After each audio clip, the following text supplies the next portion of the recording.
Salut tout le monde, bienvenue à TV Laval Nouvelle et je suis contente de vous retrouver. Salut, je suis contente de te retrouver aussi. Incroyable, mais moi aussi. Ben, incroyable, merci, t'es presque gentil. Non, mais tu m'as manqué puis j'avais hâte de commencer à faire les émissions. J'ai quand même manqué 2 émissions, ouais. C'est pas peu dire. Ben, en tout cas, je pense qu'effectivement, puis l'énergie, on a de beaux invités également au cours des prochaines minutes. Sais-tu quoi, Alex? Ouais. Pendant mon voyage, j'ai regardé quelques émissions parce que des fois, c'est bien de s'évaluer puis j'ai jamais le temps de regarder. Tu trouvais pas bon, non?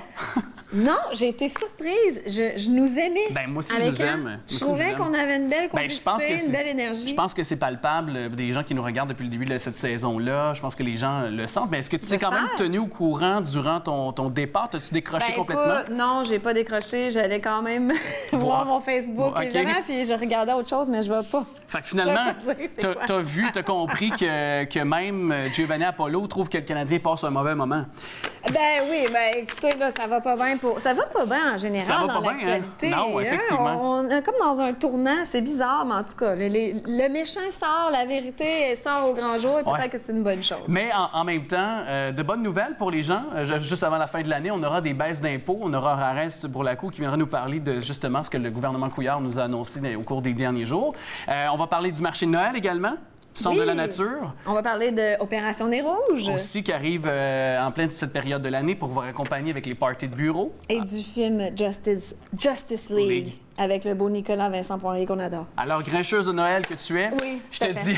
Mais j'aime les marchés de Noël. T'aimes les marchés de Noël, mais pas Noël. Je vais te laisser faire tes nouvelles. Non, c'est pas vrai. J'aime Noël, mais bon, je ne pas tant que ça, tu sais.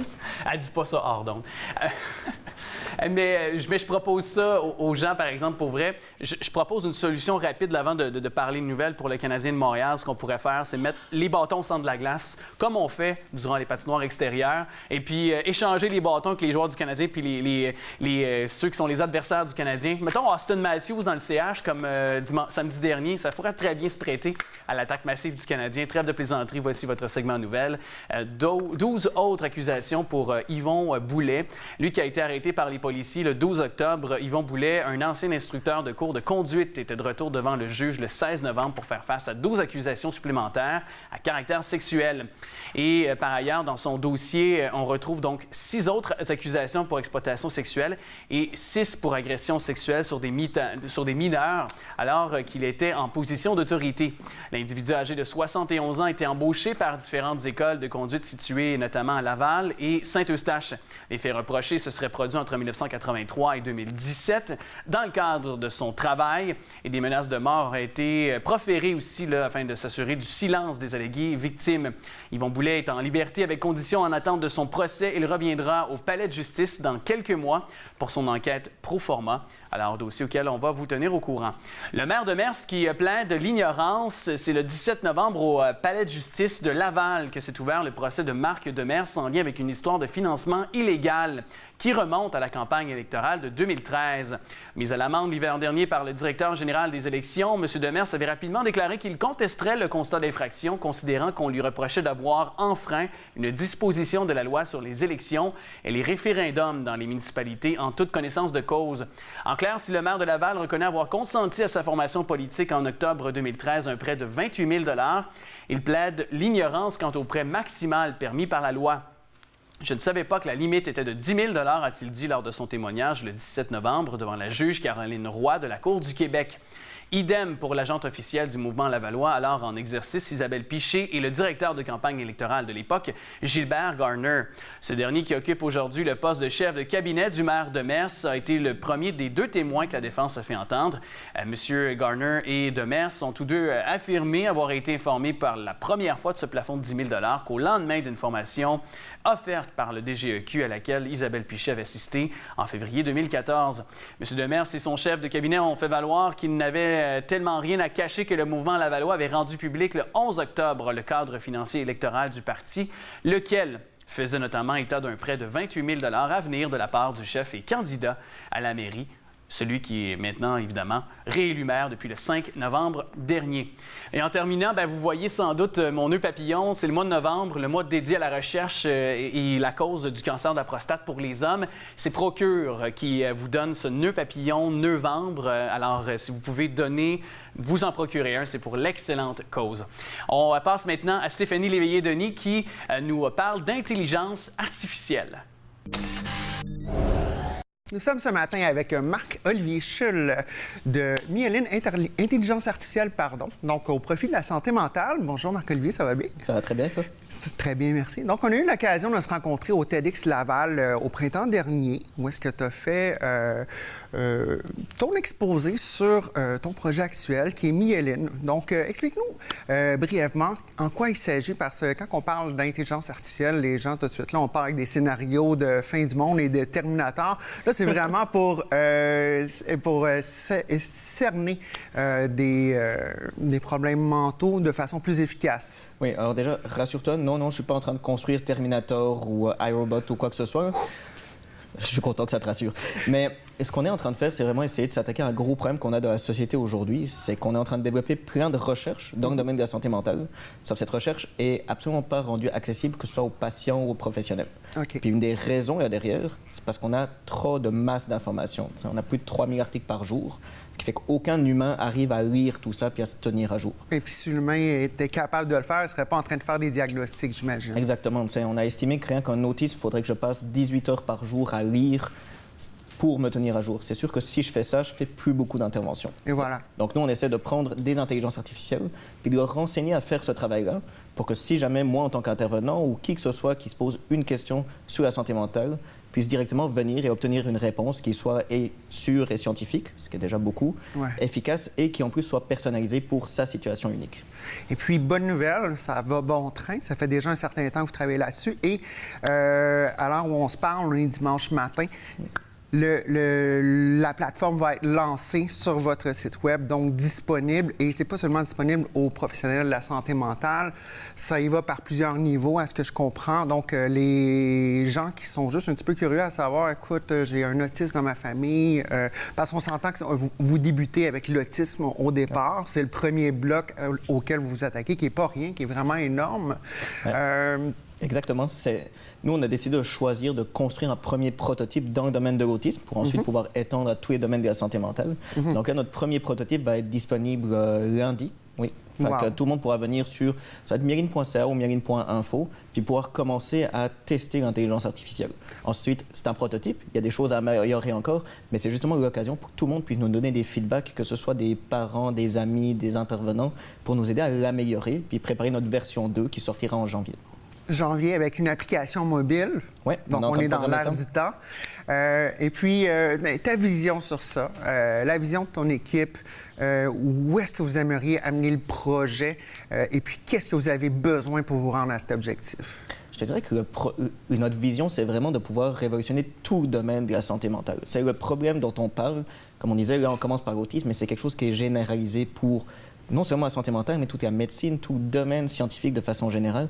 Donc, on veut pouvoir avoir les moyens de développer des algorithmes qui vont être efficaces partout. C'est sûr que pour ça, il y a encore beaucoup d'améliorations à faire et il nous faut des moyens pour le développer. Fait que là, on est en pleine recherche de financement, mais on est optimiste qu'on devrait trouver assez rapidement puis pouvoir amener cette technologie qui peut objectivement révolutionner la vie de plein de personnes. Et puis, ça s'attaque présentement pour santé mentale, mais ça peut s'appliquer à tous les champs de la médecine, de la science éventuellement. Là. Clairement. Et pour terminer, juste pour le plaisir, on a Elon Musk dans les derniers mois, avec Stephen Hawking aussi, deux têtes pensantes de notre ère, qui ont émis des avertissements quant à aux intelligences artificielles. Tout à l'heure, je t'ai posé la question hors d'ordre et tu me répondais, c'est un petit peu fantaisiste parce que nous, c'est vraiment dédié à une cause. Si tu pouvais élaborer un petit peu là-dessus pour nos spectateurs. Fait qu'on commence l'entrevue avec Terminator et on finit avec Terminator aussi. Écoute, au moins, c'est ce qui vend, donc... Mais en fait, cette notion d'une intelligence artificielle qui va dominer le monde et devenir autonome, Écoute, c'est très science-fiction et Ouais. c'est pas du tout vers ça que va la recherche. Ouais. Par contre, on développe un outil qui est extrêmement puissant, ça c'est vrai. Puis du coup, ça pose une autre question de dire comment est-ce qu'on va utiliser cet outil-là. Ouais. L'intelligence artificielle est autant utilisée pour développer des nouveaux médicaments et des nouveaux traitements que pour développer des nouvelles armes. Fait que la réflexion va être beaucoup plus de dire comment est-ce qu'on fait pour que cette nouvelle technologie soit utilisée pour le bien de l'humanité. Puis nous, c'est vraiment ça qu'on défend. Donc, votre côté éthique, c'est un petit peu plus au niveau d'aider l'humanité plutôt que d'essayer de la contrôler comme certains autres pourraient le faire. Donc, pour plus d'informations, on va sur le site, ou même si on veut essayer la plateforme, la version bêta qui vient juste d'être, qui va être lancée demain matin, en fait. Vous pouvez aller simplement sur mieline.ca, puis actuellement, ce sera l'endroit le plus efficace pour trouver toute l'information.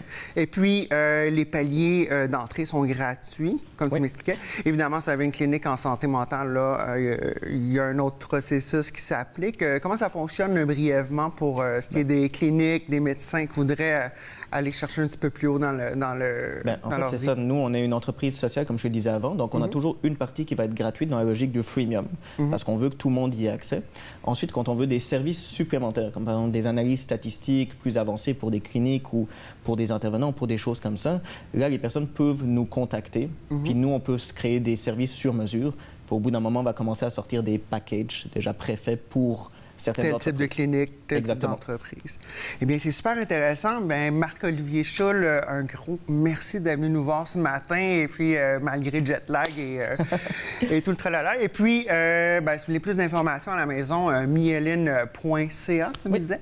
Donc, on va aller voir ça. Et puis, à partir de janvier, la version 2.0 qui Exactement. sera optimisée avec les nouvelles informations. Oui, donc donnez-nous le maximum de commentaires pour qu'on puisse faire une bonne version en janvier. Bien, c'est fait. Le message est lancé. Merci beaucoup. Merci. C'est la grincheuse de Noël.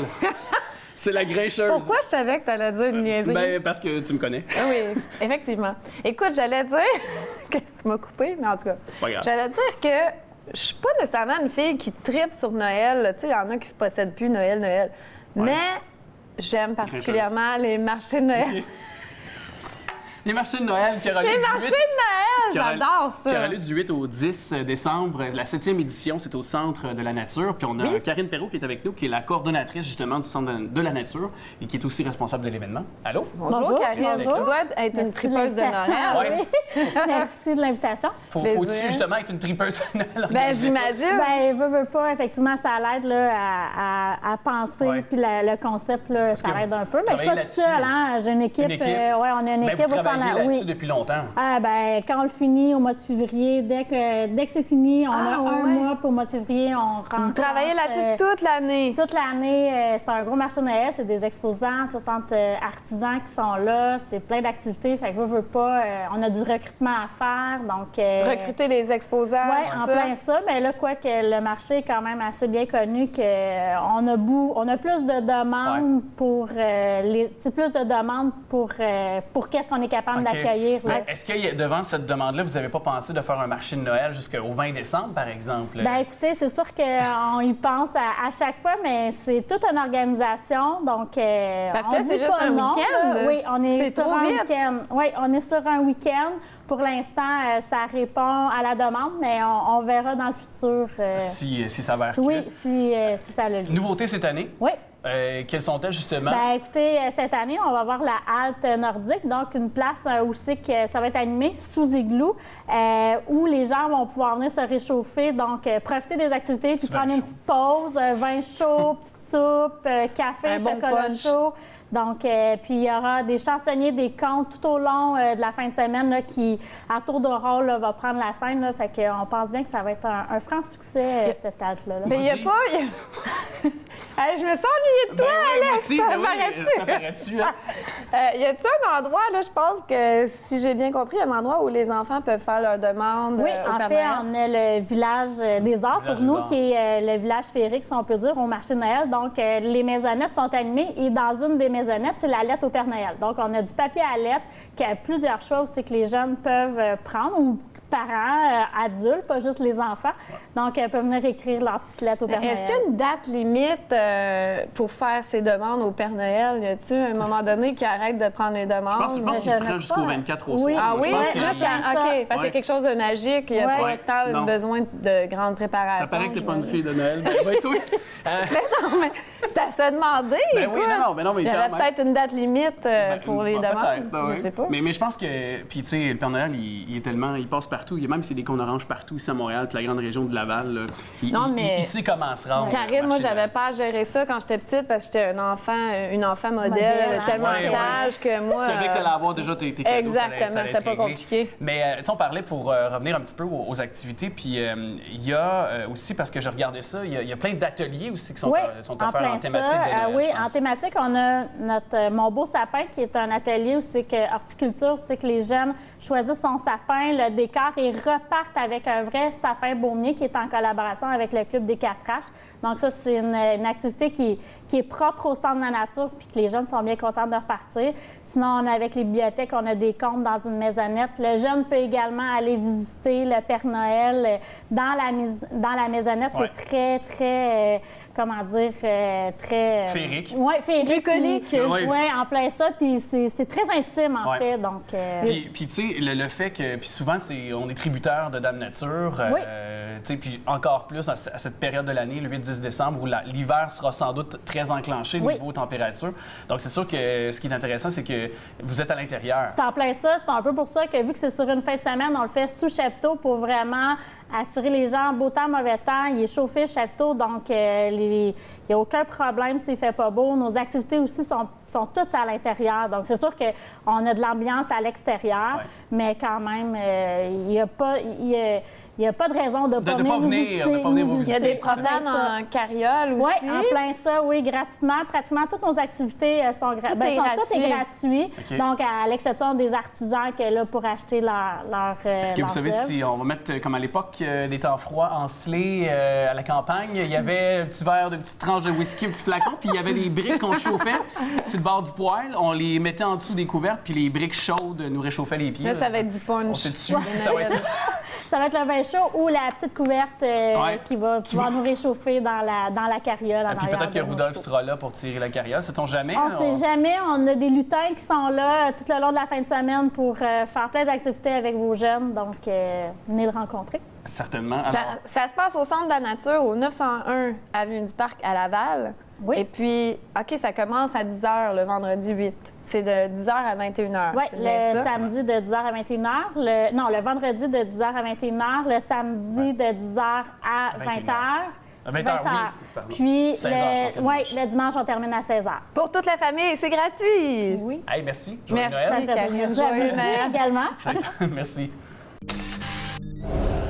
On a l'occasion de le recevoir encore une fois cette année, Louis-Philippe Lemay, qui est coordonnateur d'Opération Nez Rouge Laval-Basse-Laurentide. C'est devenu un classique du temps des fêtes, Louis-Philippe, et c'est d'ailleurs cette année le thème de cette campagne, de cette 34e édition.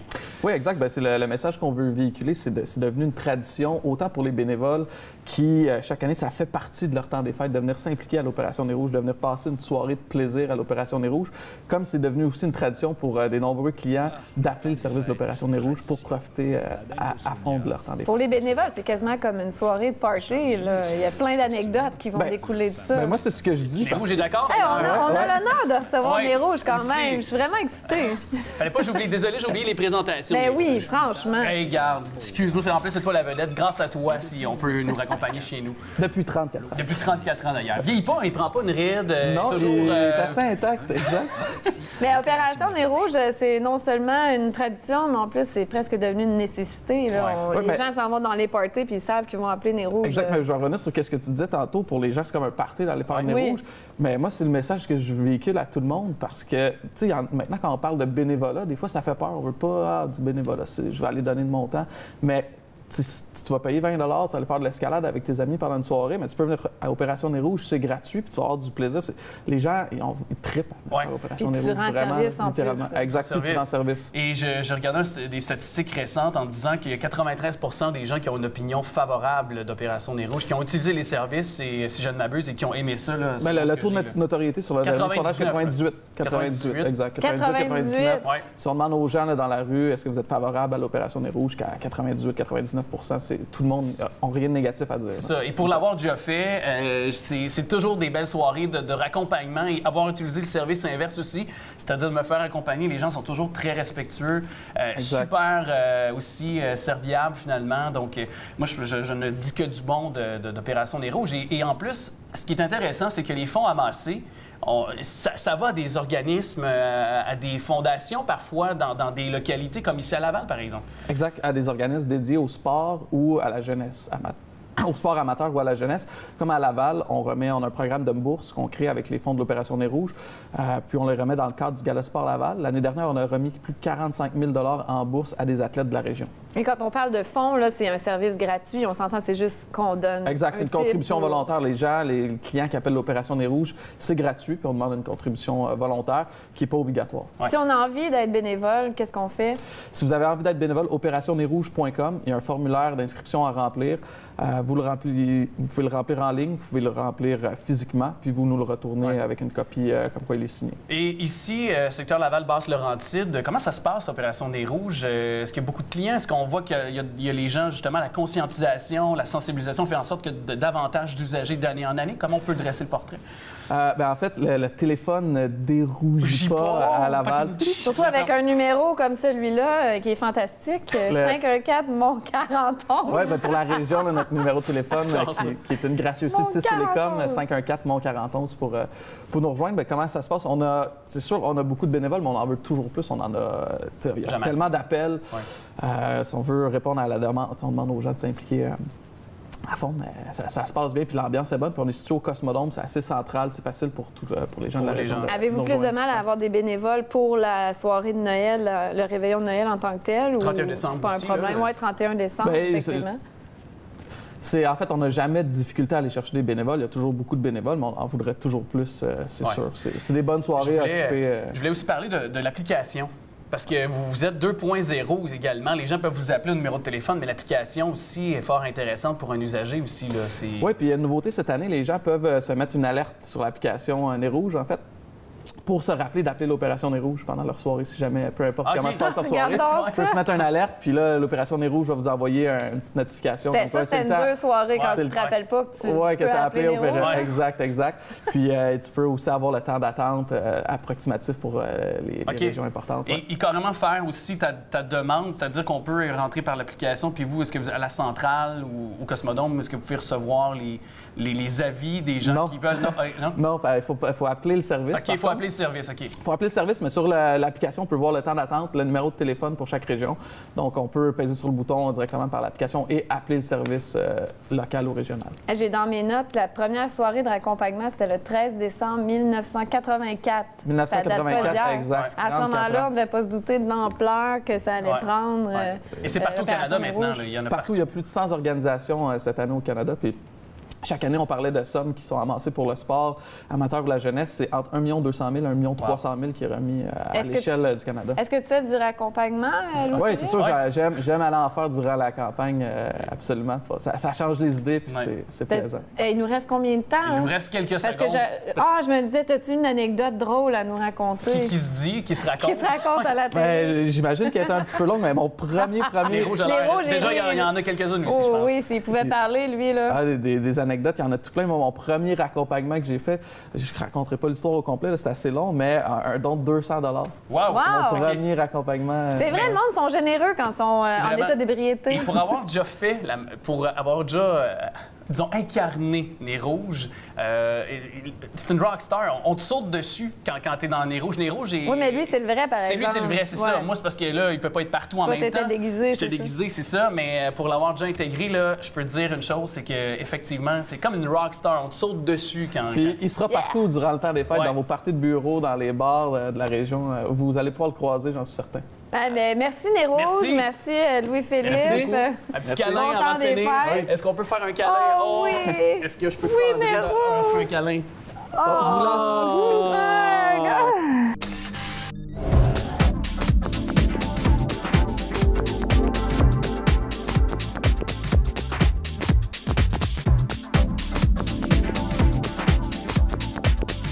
Moi, je disais, dans votre programme aussi, vous voulez une baisse d'impôts. Et là, vous avez parlé d'augmenter les services, vous avez parlé d'augmenter les investissements. Donc, comment est-ce que vous allez financer ça?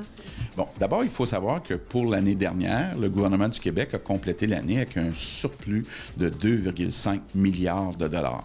C'est pas l'argent du Parti libéral, là, c'est l'argent des contribuables.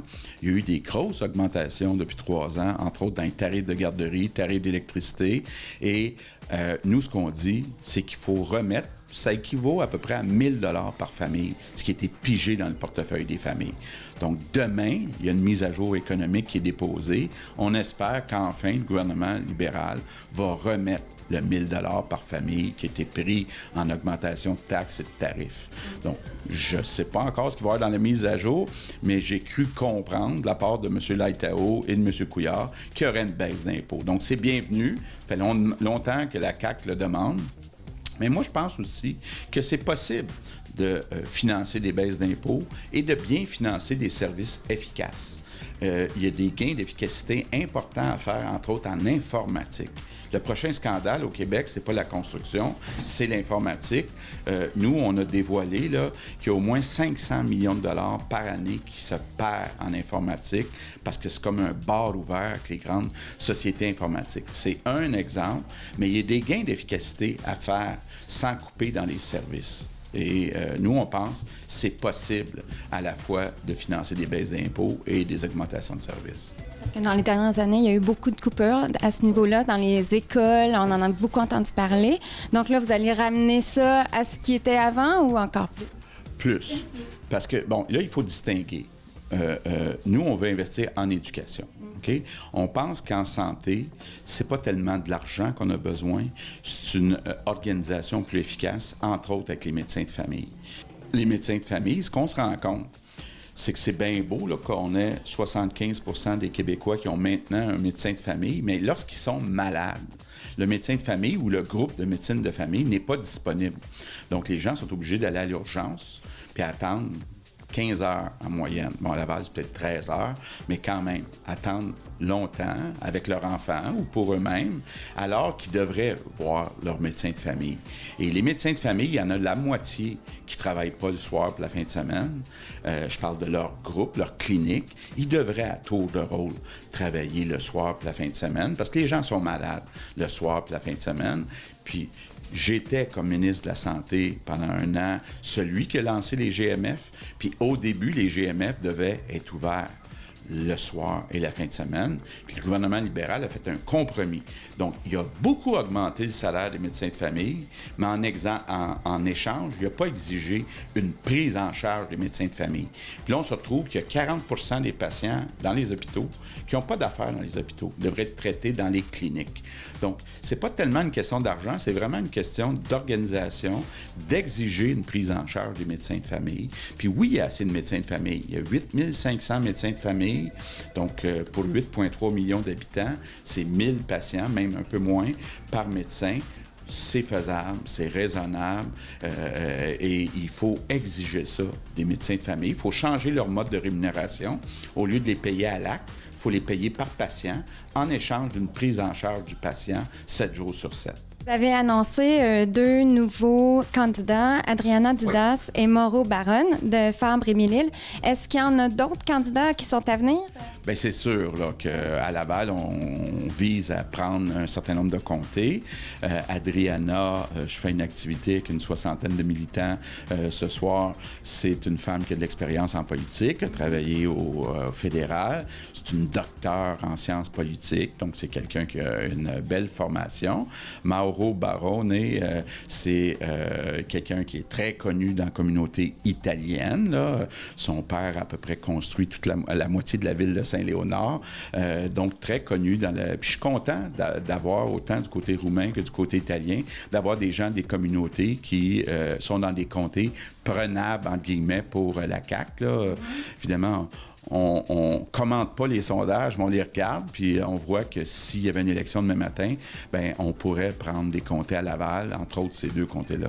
Et la place de la femme dans votre équipe aussi, il y a plusieurs femmes. Oui, exactement. Et puis, j'ai déjà pris l'engagement que le Conseil des ministres du gouvernement de la CAQ sera paritaire, donc autant de femmes que d'hommes.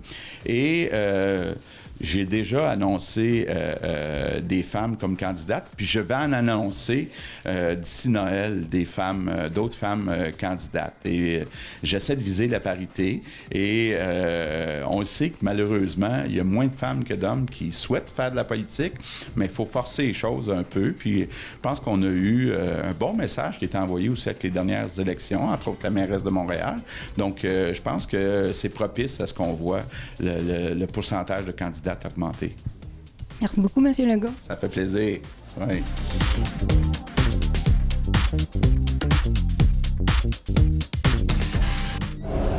Une 33e année à fournir de la nourriture pour Noël. Le Centre de bénévolat et Moisson Laval a donné le coup d'envoi à sa campagne de panier de Noël le 6 novembre avec 2 objectifs bien précis.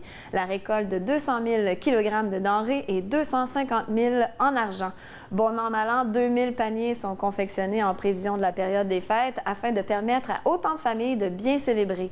Cependant, sur les milliers de kilogrammes de nourriture récoltés, autant du côté des entreprises que de la population, une partie sera conservée afin de bien garnir les banques alimentaires pour les mois à venir. La moitié seulement sera utilisée pour les paniers, explique Wazna Adem, chef aux communications et marketing pour l'organisme de Chaumédé. Nous gardons des denrées pour qu'il n'y ait pas de pénurie par la suite. Nous réussissons très bien année après année à avoir de bonnes provisions. Et avec les dollars amassés, Moisson Laval peut compléter les paniers avec l'achat de denrées périssables telles que dinde, œufs et lait, ajoute Mme Adem. Outre la part des citoyens par le biais des dons de chez Walmart, Tigre Géant ou dans les épiceries, Moisson Laval compte sur les supports d'entreprises de Laval. En date du 16 novembre, 105 s'étaient engagés à amasser des denrées que le regroupement ira chercher et 60 autres livreront le fruit de leur récolte aux locaux de la rue Michelin, fait savoir Michel Landry, coordonnateur de la campagne.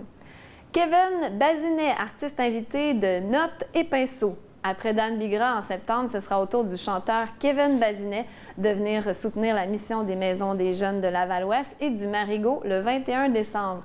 Le gagnant de la 3e saison de l'émission La Voix sera l'artiste invité du spectacle Notes et Pinceaux, présenté à la Maison des Arts de Laval.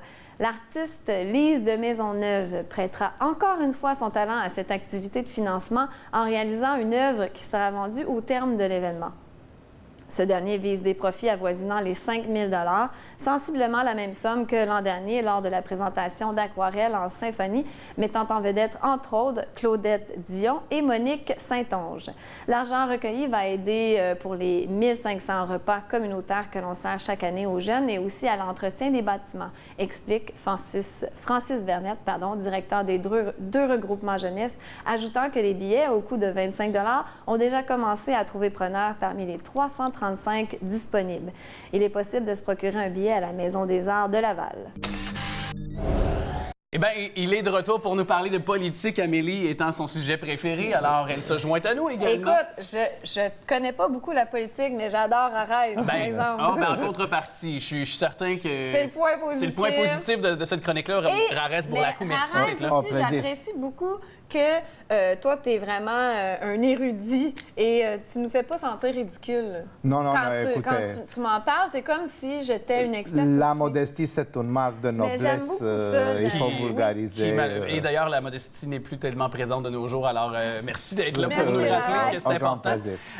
Donc, allons-y avec la politique parce qu'on s'amène bientôt dans la fin de l'année. On va entamer l'année 2018. Ce sera une année après la campagne électorale municipale, campagne électorale électorale provinciale qui s'en vient. Donc, dernière année pour le Parti libéral, finalement, M. Couillard, pour tenter de séduire l'électorat pour aller solliciter un nouveau mandat. Donc, on peut presque déjà, faire pas un bilan, je dirais, mais plutôt faire un peu une prédiction de ce que sera l'année 2018 et avoir ces jours-ci les annonces comme 1 milliard de baisse d'impôts et puis, bon, d'autres bonbons qu'on donne et qu'il y en aura sûrement d'autres à venir aussi, de toute façon, dans les prochains mois. Donc, c'est toujours un peu choquant de voir, moi, en tout cas, en constatant ça, de voir que chaque gouvernement, dans sa dernière année, coupe pendant les 2-3 premières années, prend des décisions impopulaires et dans la dernière année, pour se faire réélire pour la quête du pouvoir. Là, on est en train de se faire acheter, ni plus ni moins. Tout à fait. Vous avez très bien résumé. Donc, au début, budget d'austérité, de coupure dans les différents secteurs. Maintenant, on vient avec des réductions d'impôts.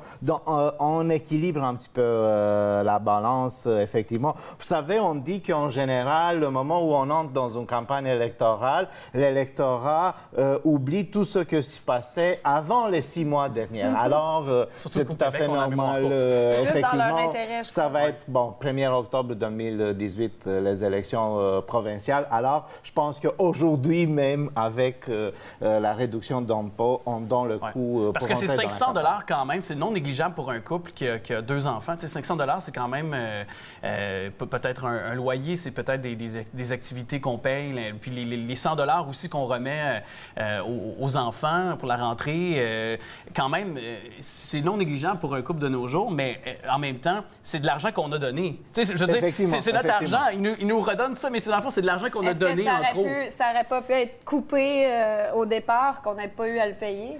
Oui, mais n'oubliez pas, on est toujours dans un contexte de mondialisation accrue. On a discuté lors de nos émissions. Tu as des sociétés qui te font de la cote financière. Alors, vous savez, peut-être des mesures pas si dures, mais quand même, il aurait dû être prises afin que on va faire un grand plaisir aux grandes compagnies, Standard & Poor's, Pricewaterhouse, ainsi de suite. Puis là, en plus, on a pris ces idées-là de la CAQ, par exemple, sans vouloir prendre parti pour aucun parti, là, et ne serait-ce que quand même, toutes ces idées-là, ce qu'on voit présentement, c'est ce que la CAQ propose à l'électorat. Vous avez un exemple très classique où, à la suite de la pression faite par des oppositions depuis des années, ça c'est M. Legault a martelé sur ces questions, il faut qu'il y aura une réduction d'impôts. Voilà, il est servi aujourd'hui par le gouvernement libéral. Mais est-ce que vous croyez que c'est parce qu'il y a eu quand même beaucoup de scandales durant ce mandat, juste récemment, Bibeau la semaine dernière, les appels qu'il aurait fait à Jean Charest pendant le pouvoir, est-ce que vous pensez à ce point que dans cette dernière année, M. Couillard, le Parti libéral, sera en mesure de séduire l'électorat une fois de plus? Je vous le dis très directement, je pense qu'il a ses cartes à jouer encore, surtout s'il va miser sur la transformation qu'on attend du Québec pour, disons, rentrer dans le 3e millénium, effectivement, avec tous ces secteurs en fort développement, technologie de l'information, intelligence artificielle, investissement dans le manufacturier de l'avenir. Ça pourrait changer la donne. De toute manière, je trouve que c'est extrêmement serré pour le moment. Donc, c'est pas parti gagné. Parce que la CAQ domine les sondages présentement dans les derniers mois, dernières semaines. Alors, c'est sûr qu'on sait que...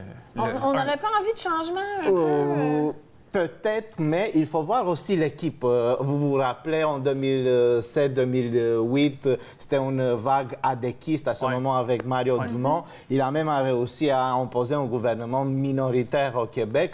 Après un an et demi, 2 ans, ça a tombé. M. Dumont, il a quitté la vie politique. On verra si le vote anti-establishment, comme Trump a été élu, on va voir si ça va s'étendre au Québec au cours des prochains mois. Ça va être très intéressant, en tout cas, pour nous tous et pour les téléspectateurs en 2018. Oui. Soyez assidus. On aura Rares pour nous tenir au courant et nous éclairer là-dessus. Merci beaucoup. Tout à fait. Merci, Rares. J'ai besoin de toi. N'importe quand.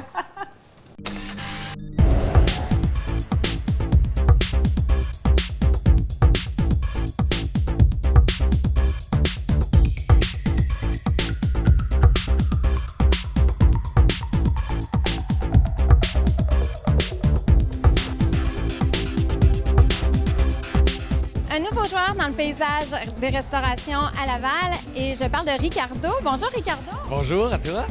Aujourd'hui, demain, c'est l'ouverture officielle de ton nouveau magasin café-boutique. Oui, exactement. Ça fait longtemps qu'on y rêvait, mais là, on est dedans. C'est plein de monde. Et c'est magnifique en passant. Donc, au siège social à Saint-Lambert, vous aviez d'abord ouvert votre premier café-boutique. Est-ce que c'est le même concept qu'ici? C'est vraiment le même concept, mais je dirais même plus. Parce qu'on a beaucoup appris à Saint-Lambert, c'est un peu notre laboratoire. Hein? C'est dans nos bureaux, dans le siège social. Puis ici, on voulait que ce soit ce qui va être ailleurs au Québec ou à l'extérieur du Québec. Alors, nous, là, on est vraiment fiers de ce que ça a l'air maintenant.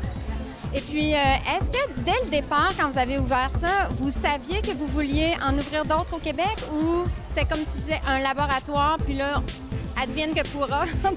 Pas en ouvrant, mais très tôt, on a réalisé que, on aimait ça. On aimait ça, le commerce de détail, c'était le fun.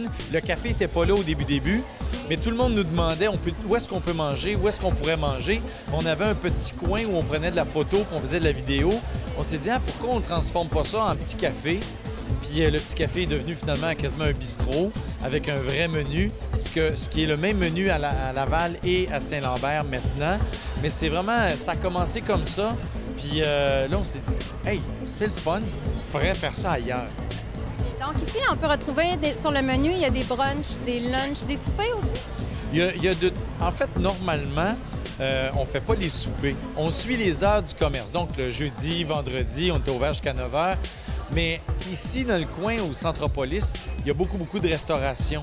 Alors, je pense que très tôt, il va y avoir des soupers ici aussi. Vraiment, on est content. Donc, vous vous adaptez à votre univers. Et puis, pourquoi avoir choisi Laval comme première boutique à l'extérieur de votre siège? Mais nous, on sait, par le site Web, on sait d'où les gens viennent. Et puis, on voyait qu'à Laval, tu sais, c'est très familial. On a beaucoup de monde de Laval qui venait à Saint-Lambert, qui nous disait ça serait le fun si vous veniez. Alors, Laval et Québec, c'était vraiment dans notre ligne de mire, mais Laval était numéro 1. Mais c'était le plus difficile, il fallait trouver le bon local, au bon endroit. Et puis, dès qu'on l'a eu, on a ouvert. Et d'ailleurs, parlant de local, j'ai vu sur votre site Facebook que vous avez fait tout un événement pour faire découvrir à ta famille Ricardo le local. Oui, bon, on a loué un autobus. Puis on est venu ici, toute la gang, avec tous nos employés pour leur dire, regardez, c'est ici qu'on va prendre notre expansion. Puis c'est spécial ici, c'est le premier magasin qu'on a à l'extérieur de nos murs. Alors, il y a quelque chose de fébrile. Puis tout ce qu'on a appris à Saint-Lambert, bien, on l'applique ici. C'est vraiment particulier ici, là. Vraiment particulier. Et là, je pense qu'il y a une création d'emplois de 50 employés ici à Laval. Oui, ça, c'était vraiment extraordinaire. On a reçu 450, je pense, CV. Puis hier matin, je parlais à toute la gang, je dis, on vient d'engager 50 personnes ici à Laval, puis vous êtes les meilleurs des meilleurs. C'est ceux qu'on a retenus, c'est vous autres. On vous remercie. Puis on a vraiment une main-d'œuvre archi qualifiée, souriante, multilingue, c'était bien important. Donc, c'est vraiment un plus. On est enchantés d'être ici. Parce que travailler chez Ricardo, j'ai l'impression que c'est une famille. Ouais. Donc là, tu as 50 personnes de plus qui font partie de la famille. Oui, puis c'est ça que je leur ai expliqué. Vous savez, là, vous n'avez pas besoin de tout savoir en partant. L'important, c'est de se tenir ensemble. Si quelqu'un dans l'équipe a la réponse que l'autre n'a pas, on n'est pas en compétition les uns avec les autres. On est ensemble pour s'aider, pour se tenir, puis devenir les meilleurs, puis être les meilleurs. Alors, il y a une atmosphère incroyable ici. Puis j'aime ça, moi, des employés de tous les groupes d'âge. Moi, je veux des gars de 60, des enfants de 19, des jeunes de 19, puis tout ce qu'il y a entre les deux, parce que c'est tout ça, notre clientèle. Alors, quand tu rentres ici, que ce soit au café ou au magasin, j'ai envie que tu te sentes en confiance de poser tes questions puis de sentir qu'on est là pour le client. Et tantôt, tu en as parlé un petit peu, le prochain magasin à ouvrir, c'est Québec. Oui. Est-ce que tu as d'autres magasins en vue ou pour le moment, c'est ça? Mais je dirais que Québec, c'était vraiment dans notre ligne de mire. Puis dès qu'on va avoir le bon local, on travaille là-dessus. Ottawa, je veux dire, on a une belle clientèle à Ottawa. Puis ça, on a bien hâte d'être là. Alors, quand on aura ces 4 premiers-là, on va analyser ensuite. vers où on va? Vers l'ouest ou vers le sud? On verra. Et parce qu'en ce moment, on est au Centropolis et il y a la Place Belle qui a ouvert dernièrement. Pourquoi avoir choisi le Centropolis plus que de s'en aller vers là? Souvent, c'est ça, c'est le local, le soleil, la luminosité, le stationnement. Est-ce que le local est prêt? Alors, nous, là-bas, peut-être que ça aurait été un bel endroit, mais en ce moment, c'était pas prêt. Alors, je dirais, il y a toute une liste de facteurs. Puis, je veux dire, c'est quand même pas loin. Alors, je dis, l'important, c'est de bien desservir toute la clientèle de la Rive-Nord. Et puis, ici, toutes les conditions étaient réunies. Le côté luminosité, c'est réussi parce que c'est vraiment magnifique. Honnêtement, la lumière, je dis, c'est comme 50 du décor. Tu rentres ici et tu es heureux parce qu'il y a beaucoup de lumière. J'ai dit, peut-être que j'aurais plus jamais un local avec 3... Hey, on a 2 entrées.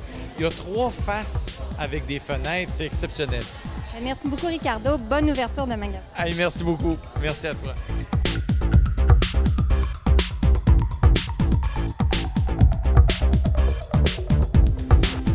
C'était Caroline Lessard à la boutique Café Ricardo pour TV Laval. Nos salutations à vous tous. Merci d'être à l'écoute. Aujourd'hui, j'ai un invité exceptionnel. Il est notre aventurier des fonds marins du Saint-Laurent. Lui, là, vous savez, il y a des aventuriers qui explorent les montagnes. Lui, c'est les fonds marins du Saint-Laurent. Gilles Brisebois, c'est un grand plaisir de t'accueillir. Bonjour. Merci beaucoup. Hey, Gilles, mais tu as fait ça pendant 55 ans, c'est les fonds marins, pour explorer les fonds marins du Saint-Laurent. Oui, mais 55 ans, un peu de travail sous-marin aussi. Oui. Mais surtout des recherches sur les épaves. C'est ça qui est vraiment intéressant. C'est pas les épaves qui manquent dans le Saint-Laurent, il y en a beaucoup. Non. Mais plus que les années avancent, plus qu'elles disparaissent. Ah oui, pourquoi? Parce que la rouille fait complètement disparaître certaines épaves. OK. Ah, à ce point-là? Complètement. OK. Mais il y en a des milliers, je crois. Hein? Il y en a plusieurs milliers. Plusieurs milliers, même. Saint-Laurent. On pourrait compter les épaves à peu près, si on les mettait tout à 1 000, l'une de l'autre, il y en aurait tout le tour de la Gaspésie, une bonne partie de la Côte-Nord. Parfois, on plonge sur des épaves qui en a 2, 3, une par-dessus l'autre. Ah, à ce point-là? Ils ont disparu, mais ils ont coulé. Ils ont coulé? D'autres s'est ajouté par-dessus, oui. Et tout un exploit d'explorer ça. Ça va être captivant lorsque tu découvres une nouvelle épave. C'est pas mal captivant. C'est pas mal énervant. Oui. La première fois que j'ai découvert une épave, je vous mens pas, c'était une grosse épave, c'était très vieille, 1895. Puis à un moment donné, ça m'a tellement impressionné que j'ai dû remonter en surface pour respirer. Ah, à ce point-là? À ce point-là. Est-ce que tu te rappelles quelle épave que c'était? Oui, le Diabello. Le Diabello. C'était un gros bateau, ça, quoi? C'était un gros bateau de cargo, un gros cargo. Un cargo, hein? Un énorme cargo. Ça faisait longtemps qu'il était échoué. Ça se passait en 1959. Ah bon? Oui. Ah ben, c'est tout un exploit. Mais Gilles, ça, ces exploits-là, tu as mis ça sur un volume qui est extraordinaire quand même. C'est un volume qui est bien fait, plein d'images, plein de remarques, parce que c'est plein d'artefacts aussi que tu as photographiés. C'est normal, une image vaut 1000 mots. Oui, c'est ça. J'ai mis 350 photos. 350 photos. Oui. Mais une de tes principales épaves que tu as explorées, c'est le Tilbury, je crois. Tilbury, oui. Oui. Comment tu l'as dit exactement, le nom? Tilbury. Tilbury. Alors, tu nous as apporté même un corps ici avec des artefacts dessus. Oui. Ça, c'est des artefacts authentiques qui ont été pris. Qui proviennent du Tilbury. Et ce bateau-là était âgé, quoi? Il a coulé en 1757. Comment? 1757. 1757? En allant attaquer Louisbourg. Ah, bon. Peut-être que vous ne l'avez pas appris dans l'histoire du Canada, mais les Anglais avaient monté une flotte pour attaquer Louisbourg en 1757. Oui. Puis comme les Français étaient trop forts dans la forteresse de Louisbourg, ils sont allés s'ancrer au sud. Puis là, il est venu un ouragan. Peut-être plus qu'un ouragan, ça a démoli la flotte. Okay. Le Tilbury faisait partie, il s'est échoué sur un rocher. Donc, c'était les méchants Anglais, eux autres. C'est ça. Les méchants Anglais ont été punis. Oui, puis les bons Français, à Louisbourg, sont allés secourir les Anglais. Oui. L'année d'après, La flotte a été reconstruite. Les Anglais sont revenus attaquer Louisbourg. Ils en face des Français qui les avaient sauvés. Donc, tout un exploit. Mais ça, on n'a pas appris ça dans l'histoire du Canada. On a juste appris le gros de l'histoire. Donc, tu as refait l'histoire un peu, toi. Maintenant, dans tes exploits, tu as même fait des sauvetages et tu as été un héros. Oui, presque. J'ai sauvé mon frère une fois. Oui. Puis, par après, moi et mon frère, avec mon fils, on a sauvé 4 personnes. 4 personnes? Voyais, oui. Mais comment c'est arrivé, ça? C'est que le hasard a fait que tu étais présent? Le hasard ou le petit miracle a fait qu'on se trouvait là, alors que les gens étaient là, puis j'étais pas censé être là. Moi, j'étais censé être à Québec. OK. Puis ça donnait que j'étais là, au Méchin, alors que 3 personnes revenaient de la pêche. Une religieuse avec 2... Une religieuse? Ah, ben, c'est oui, ça, une religieuse avec 2 enfants. Ils revenaient de la pêche, puis en débarquant dans le petit bateau de rien du tout, ils ont versé. Ah, bon. Là, le courant les a emmenés. Il y avait un jeune de 16 ans qui se reposait sur le quai après avoir nagé autour du quai. Ce petit jeune-là saute à l'eau, imaginez-vous, 16 ans, il fait à peine nager, puis il a nagé pour les secourir. C'est formidable. Puis grâce à lui, il a sauvé les 3 personnes. 3 personnes. Puis grâce à lui, on a réussi à se rendre là juste assez vite pour les attraper avant qu'ils se noient. Il y en a un qui était presque inconscient. Ah, mon Dieu, c'était bon. Gilles, je vois que tu as exploré pas loin d'une centaine d'épaves actuellement. Oui. C'est formidable. Peut-être plus que ça, mais dans le temps, on oublie tellement. Il y a bien des sujets que j'ai oublié de marquer là-dedans, mais je vais prendre des notes. Peut-être que je fais une nouvelle On va faire un nouveau livre. Un nouveau livre. Peut-être qu'il va être plus long, sûrement. Oui. Parce que vous avez vu que je l'avais pas mal écrasé pour 300 pages. 300 pages, mais quand même très bien fait sur papier glacé. Puis les photos, des photos bien illustrées aussi, qui couvrent à peu près tout. C'est extraordinaire, ça. C'est mon fils qui a préparé le couvert. Ah, ton fils qui a préparé ça? Oui. C'est formidable. Et dis-moi, le bateau qu'on a ici, c'est lequel? Ça c'est le Tilbury. Le Tilbury. Et vous voyez, j'ai marqué Tilbury Rock ici. Oui. C'est là que c'était bon, c'est ça. Pour ça que j'ai mis... Alors, le Tilbury, que tu as fait les grandes découvertes, même que tu as un médaillon sur toi avec un artefact du Tilbury. Exact. C'est formidable, ça. Mais c'était quoi, ce médaillon? C'était une pièce de monnaie, quoi? Oui, c'est juste une pièce de monnaie. C'est une pièce de monnaie. Qui provient de là. La pièce de monnaie a de la valeur, mais le médaillon lui-même, il vaut près de 2 pièces. C'est formidable. Bien, écoute, moi, j'encourage les gens à communiquer avec toi, Gilles, à un moment donné, pour se procurer le livre. C'est un livre, je vous le dis, c'est une encyclopédie. Manquez pas votre coup, ça vaut la peine, vous allez l'aimer. Surtout qu'il est fait de luxe. Ah oui, il est formidable. Merci beaucoup, Gilles Brisebois. Ça me fait plaisir. Nicolas et Alex, vous l'attendez depuis longtemps, celui-là, Justice League. Ben, ça a l'air plus moi. Mais... En tout cas, moi, je l'attendais pas tant.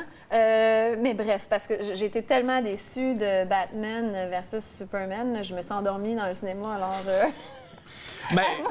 Mais à la base, on s'entend qu'il faut être féru, je pense, de films de super-héros, parce qu'avec tellement le nombre de films qui sort depuis quelques années, dont il n'y a pas longtemps, Thor, justement, à quelques semaines d'intervalle de ce nouveau Justice League, la Ligue des Justiciers, qui est arrivé premier au box-office, mais... J'espère, il a coûté 300 millions, il y a intérêt à arriver premier. Mais un flop selon... Mais regarde, ce qui se passe, c'est que le film a rapporté 94 millions 96. 94-96 en Amérique du Nord, puis ça donne à peu près 228 millions à travers le monde. Donc, techniquement, c'est beaucoup, oui, mais le film a coûté 300 millions, semblerait-il, peut-être plus. Un des films les plus chers. Le troisième film de le plus cher. Les premiers, c'est 2 autres, Pirates des Caraïbes. Et pour rentrer dans son argent, il faut qu'il fasse entre 600 et 900 millions, tout dépendant. Ça peut être de 2 à 3 fois qu'ils doivent aller rechercher le budget du film et de la promotion avant de commencer à faire des profits. Parce qu'à la base, quand on dit comme c'est un flop, c'est que les analystes avaient prédit que le film allait rapporter environ 110 millions au box-office dans sa première fin de semaine en Amérique du Nord. Et là, c'est 15 de moins ou à peu près. C'est ça, parce que de toute façon, tous les films de DC ont tous dépassé le 100 millions dans leur première fin de semaine. Est-ce que c'est un signe que les gens commencent à être un petit peu essoufflés de ça? Mais toi, tu penses qu'ils vont pas y C'est un arriver? bon questionnement, je pense. Je le sais pas du tout, mais par contre, il est arrivé des catastrophes pendant ce tournage-là. Oui, j'ai entendu, mais je te laisse, vas-y. Bon, le film vraiment a coûté extrêmement cher pour ce qu'on voit à l'écran. Ouais. Mais surtout, bon, ce qui est terrible, c'est que Zack Snyder avec... sa fille est décédée. Oui. Et finalement, bon, il fallait qu'il y ait un reshoot, ce qui est tout à fait normal pour ce type de production-là. Et finalement, bon, ils ont demandé à Joss Whedon, qui est responsable de l'univers cinématographique de Marvel, qui a réussi à créer ça au début, de réécrire certaines scènes puis de retourner certaines choses. Le problème, c'est que semblerait-il que beaucoup trop de stock de ce que Zack Snyder a fait a comme pris le bord, et particulièrement toutes les shots avec Superman. Ouais. Le problème, c'est que Henry Cavill, lui, il était en train de tourner Mission Impossible. Il avait une moustache, il ne pouvait pas la raser. Donc, ils ont effacé ça en post-production. Et c'est pas beau. Ah oui, ça paraît. Non, ça paraît, oui. Quand on le sait, ça paraît. Avec les effets spéciaux de maquillage, maintenant, il n'aurait pas pu juste mettre une fausse moustache dans Mission Impossible qui tournait, je crois? Oui, il aurait pu, mais c'est les studios qui l'ont engagé qui avaient le dernier mot. Et selon son contrat, il fallait qu'il garde sa moustache tout le long. Dans le fond, c'était Mission Impossible qui priorisait, qui avait priorité, oui. Mais au-delà de ça, tu sais, avec les scènes DJI qu'on appelle, effets spéciaux CGI, merci. Donc, c'est impeccable niveau effets spéciaux et tout ça. T'as trouvé ça impeccable? J'ai trouvé ça presque impeccable. Moi, j'ai trouvé ça vraiment... Non, mais niveau scène d'action, niveau scène, pour ma part, j'ai trouvé ça super impressionnant. Mais moi, c'est le scénario. Je sais qu'un film de super-héros, c'est pas la grande force à la base. C'est pas un film de répertoire ou de poésie. Il y a des rôles de composition, on s'entend. Mais n'empêche que j'ai trouvé tellement le scénario creux et tellement décevant comparativement à d'autres films. C'est ce que j'ai lu dans les critiques, d'ailleurs, que c'était l'histoire qui était... Mais c'est sûr, parce que le problème là-dedans, c'est qu'il y a 3 personnages qu'on n'a jamais vraiment entendu parler, qu'on doit introduire dans le film. Moi, je les connaissais pas vraiment, donc on doit... On parle d'Aquaman, on parle de Flash, puis Cyborg. Donc là, il faut les introduire dans le film, il faut que le public les apprécie. En plus de ça, il y a un méchant, puis il faut comprendre qu'est-ce qu'il veut, et puis il faut que tout ça se tienne. Donc, en 2 heures, ce qui est un des films les moins longs de DC. C'est le film le moins long de DC, je pense. C'est pas et en plus, Steppenwolf, qui est un vilain qui, pour ma part, est pas crédible. Pour ma part, je veux dire... Visuellement? Visuellement, mais je veux dire, historiquement aussi, je veux dire, lorsque Superman arrive, je veux dire, ça prend 5 minutes, puis le gars, il se fait carrément, je vais pas brûler de punch, mais disons que rapidement, il se fait knocker. Donc je comprends pas pourquoi la nécessité. J'aurais pris un Lex Luthor comme vilain, justement. Comme je sais que dans un volet 2 ou 3, probablement qu'on le verra. C'est sûr qu'il va revenir. Il va avoir plusieurs suites, j'imagine. Oui, c'est sûr. Par contre, la suite de Justice League qui était prévue pour 2019 n'arrivera pas en 2019 parce que on met chez DC, on tente de faire le film sur Batman avant de sortir Justice League. Et c'est un peu à l'envers de Marvel. Marvel, ce qui a fait la réussite, c'est on adapte chacun des personnages dans leur film. Après, on les met ensemble. Le problème de DC, c'est qu'ils vont à l'envers de Marvel. Et après ça, on se demande pourquoi est-ce que ça... ça n'a pas l'air... Alors, peut-être pour des irréductibles comme moi qui avons quand même, somme toute, passé un bon 2 heures. C'est mieux que les autres films. C'est un pas dans la bonne direction. Ah, on n'a plus de temps, mais il était comment Wonder Woman? Est-ce qu'elle a volé le show? Oui. Elle prend... Oui, exactement. Et Flash. Flash, celui qui incarne Flash, m'a fait rire. Et je pense que quand on aura le premier volet de Flash en 2018, on sera très content de le voir, ce film-là.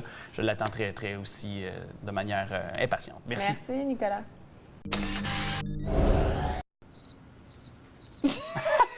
Hey, Fourré! J'entends tout le temps ce que tu vas dire de niaiserie, fait que je te laissais parler. Ben oui, mais c'est sûr, on est habitué d'être ensemble dans une clôture, puis il faut dire que je m'étais, disons, ennuyé de ces fous rires-là. Oui, ben moi, je me suis ennuyée de toi. J'avais hâte vraiment de commencer à faire les émissions. Moi aussi, également. On était à un mois de Noël, d'ailleurs. Alors, on va, au fur et à mesure des prochaines semaines, continuer à vous parler de Noël avec plein d'activités, c'est sûr. Là, c'est le temps de faire vos décorations, c'est ça. faire votre sapin. Il est un ça petit passe, peu là, tôt, ça passe, avec le sapin, la musique de Noël, de vous imprégner. Puis les en même marchés temps, de Noël qui vont commencer, ça, c'est excitant. Aussi, on a reçu plus tôt aujourd'hui, durant l'émission, compétition, évidemment, pour le marché de Noël, 8-10 décembre, du côté du Centre de la nature. Mais en même temps, pour payer ces cadeaux-là de Noël, une petite suggestion, bingo, ici, TV Laval, on vous remet 3 500 $, dont 2 500 $ la carte pleine. Ça peut payer une coupe de cadeaux, un petit voyage dans le sud après le temps des fêtes. Ça se prend bien. Oh oui, un voyage dans le sud. Mais là, je viens de revenir. Toi, tu reviens de revenir, là. Je vais me Calme-toi calmer et un laisse-moi peu. partir à ta place la prochaine fois. Hey, merci beaucoup d'avoir été là. On Merci vous dit à à très bientôt. tous. À bientôt.